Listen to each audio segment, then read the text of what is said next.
1월 18일 목요일 새벽입니다. 오늘 같이 기도하실 말씀은 신명기 8장 1절에서 10절까지 말씀입니다. 그 중에 3절 말씀 읽어드립니다. 너를 낮추시며 너를 줄이게 하시며 또 너도 알지 못하며 내 조상들도 알지 못하던 만나를 내게 먹이신 것은 사람이 떡으로만 사는 것이 아니요 여호와의 입에서 나오는 모든 말씀으로 사는 줄을 내게 알게 하려 하심이라. 아멘.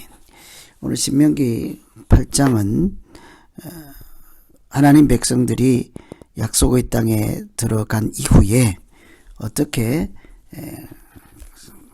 하나님의 시민으로서 백성답게 살 것인가에 대한 말씀이죠. 첫째는 명령을 지켜라. 말씀을 지키는 것이 번성하고 그 땅에서 충만하게 하나님이 주시는 복을 누리며 사는 것이다 라고 합니다. 보통 우리는 세상 상식으로는 말씀을 지키는 것이 행복하게 사는 길이 될까 하는 의문을 갖기가 쉽지요. 말씀만 잘 지킨다고 번성하고 충만하게 될까 싶지만 하나님께서는 오늘 신명기 말씀을 통해서 말씀을 지키는 것이 실제로는 세상 다른 어떤 방법보다도 하나님이 주시는 복과 은혜를 누리는 길이다 라고 강조하시면서 약속의 땅에 들어간 이후에 어떻게 하나님의 말씀을 지키며 살 것인가에 대해서 알려주고 있습니다. 우선은 광야를 기억하라고 합니다. 광야에서 어떻게 인도하셨는가를 기억하라는 말씀인데요. 2절 보시면 내 하나님 여호와께서 40년 동안에 내게 광야의 길을 걷게 하신 것을 기억하라. 이는 너를 낮추시며 너를 시험하사 내 마음이 어떠한지 명령을 지키는지 안 지키는지 알려 하심이라. 광야에서 40년을 보내게 된 것도 그들이 말씀을 지키는 것이 오히려 생명을 얻는 길이고 하나님이 주시는 복을 누리는 길이다 하는 것을 배울 수 있는 훈련 기간으로 삼았다는 것이죠. 특히 그들을 낮추게 하였습니다. 뿐만 아니라 줄이게 하셨다고 합니다. 그조차도 하나님의 말씀을 대로 사는 것이 오히려 잘 사는 것이다 라는 것을 알 수 있도록 깨닫게 하기 위한 하나님의 방법이었다고 하는 것이죠. 그래서 항상 무엇을 하든지 하나님은 말씀으로 그들을 인도해 주셨습니다. 그들이 마실 물이 없을 때에도 반석에 명령하여 물을 내라고 하죠. 반석에 큰 우물을 파라든지 반석을 이렇게 두들기라고 하든지 또는 반석을 들쳐내라고 하지 않습니다. 반석에게 명령해서 하나님의 말씀을 대로해서 물을 내라고 하죠. 그러나 사람들이 그 말씀대로 순종하는 것이 간단하지가 않습니다. 뿐만 아니라 만나를 주셔서 그들의 배고픔과 낮춤을 경험하게 했지요. 그들이 배고프고 먹을 것이 없을 때 하나님께서 만나를 주셨습니다. 배가 고파서 먹을 것이 있어야 하기 때문이죠. 먹어야 살기 때문이죠. 그런데 그것은 만나를 주신 진짜 이유가 아니었습니다. 사람이 떡으로만 사는 존재가 아니라 하나님의 말씀이 있어야 사는 존재라는 것을 깨닫게 하기 위해서 만나를 훈련의 도구로 삼으신 것이죠. 이렇게 무엇을 하든지 광야의 삶은 하나님의 말씀이 있어야 그들이 걸어가는 광야의 길이 형통하게 될 것이며 목마른 자는 물을 마시게 될 것이고 줄인 자는 밥도 먹게 될 것이라 이런 것을 하나님 말씀 순종 불순종 그 사이에서 배우게 된 것이죠.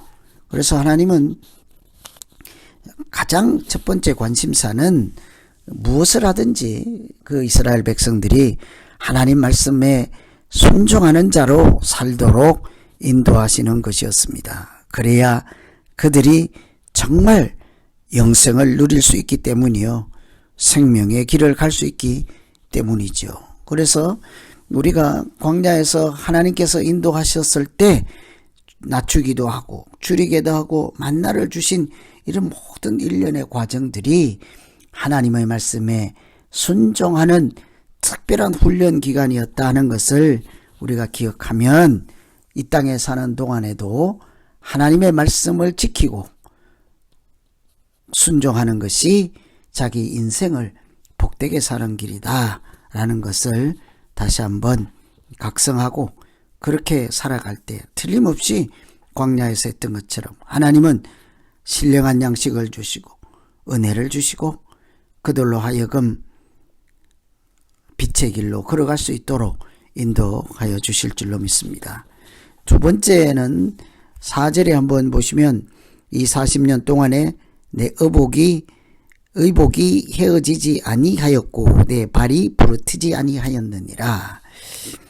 신령한 양식인 말씀을 주셔서 그들이 복 있는 길을 믿음의 길을 갈 수 있도록 하나님 말씀을 지켜야 한다는 것을 훈련시키시고 깨닫게 하였습니다. 그러나 그것이 전부가 아니었습니다. 40년 동안 실제로 옷이 헤어지지 아니하고 발이 부르트지 아니하였다. 하나님께서는 그들의 모든 필요를 채워주시고 육체를 강건하게 하시고 걸음을 인도해 주셨습니다. 그처럼 약속의 땅에 들어갔을 때에도 10절에 있는 말씀처럼 내가 먹어서 배부르고 내 하나님 여호와께서 옥토를 내게 주셨으므로 말미암아 그를 찬송하게 될 것이라고 합니다. 하나님께서 광야에서는 옷이 헤어지지 않게 했던 것처럼 이번에는 땅을 주신다고 합니다. 옥토를 주신다고 합니다. 그들이 실제로 살아갈 터전을 허락해 주시고 그들이 먹고 살아갈 기업을 하나님께서 예비해 주셨습니다. 떡으로만 살지 아니하고 하나님 말씀으로 사는 존재임에도 불구하고 의복이 헤어지지 아니하고 발이 부르트지 않도록 보살피시고 인도하시고 함께 하신 은혜로 광야에 들어갔을 때도 밀과 보리의 소산, 포도와 무화과의 석류, 감람나무, 꿀의 소산지로서 젖과 꿀이 흐르는 땅으로서 그 옥토를 그들에게 주시겠다고 하는 것이죠. 그래서 이 하나님의 백성들이 해야 할 것은 무엇을 먹고 무엇을 마실까 입을까 하는 고민이 아니라 사실은 먼저 그의 나라와 의를 구하는 것처럼 내 하나님 여호와의 명령을 지켜 그의 길을 따라가며 그를 경외할지니라. 이것이 그들이 사실은 줄이지 않고 이렇게 춥지 아니하고 풍성한 은혜로 부족함이 없이 오히려 하나님을 찬송하며 살아가는 길이라 말씀하십니다. 오늘은 이 약속의 땅에 들어갔을 때 그들이 어떻게 하나님의 자녀로 살 것인가, 그 길에 이탈하지 말고 말씀을 지켜라, 번성하게 될 것이라, 충만하게 될 것이라죠.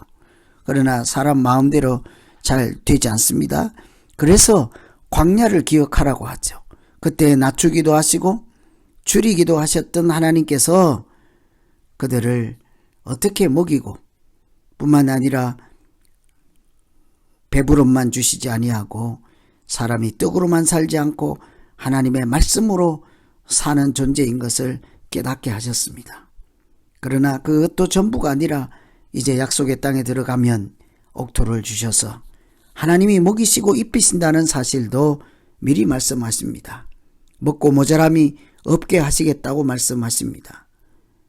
밀과 보리를 내는 땅을 주시고 포도와 무화과 석류와 감람나무와 꿀의 소산지가 되는 땅을 주셔서 그 옥토를 주신 것 때문에 오히려 더 찬송하며 살아가게 될 것이라고 합니다.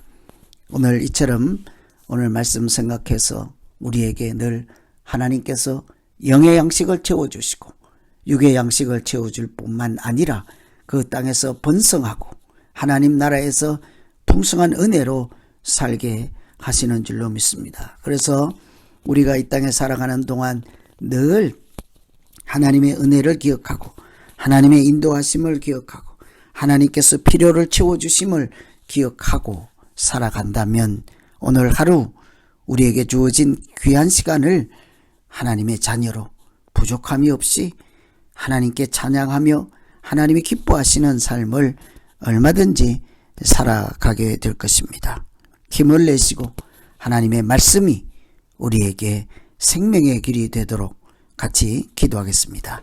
하나님 아버지, 약속의 땅에 들어갔을 때 말씀을 지키며 사는 것이 복을 누리는 길일까 의심하고 또 의심하고 믿음이 떨어져서 그렇게 하나님과 멀어질 수 있는 그런 가능성을 미리 짐작하며 하나님은 끝까지 말씀을 지켜라. 광야에서도 하나님의 말씀으로 인도하셨고 말씀으로 그들을 영적인 양식, 생명의 양식으로 삼게 하셔서 지금까지 하나님의 백성으로 살게 하셨던 것을 기억하면 하나님의 자녀로 그 땅에 들어가서도 얼마든지 살아가게 될 것입니다. 하나님께서 또 그렇게 의복이 헤어지지 않도록 인도하셨던 것처럼 옥토를 주셔서 그 땅에서 번성케 하신다고 약속하셨습니다. 오늘 우리도 이 어두운 세상 살아갈 때에 세상 상식으로만 살지 않게 하시고 말씀을 붙잡고 씨름할 때마다 하나님이 보여주시고 인도하시는 생명의 길을 따라 한 걸음씩 둯대를 향하여 나아갈 수 있게 하여 주시옵소서. 오늘 신명기 8장에 있는 말씀처럼 사람이 떡으로만 사는 존재가 아니라는 것을 마음 깊이 새기며 오늘도 은혜를 사모하고 하나님의 인도하심을 사모하며 순종하는 자에게 주시는 복을 누리는 귀한 날 되게 하여 주시옵소서. 예수님 이름으로 기도하옵나이다. 아멘.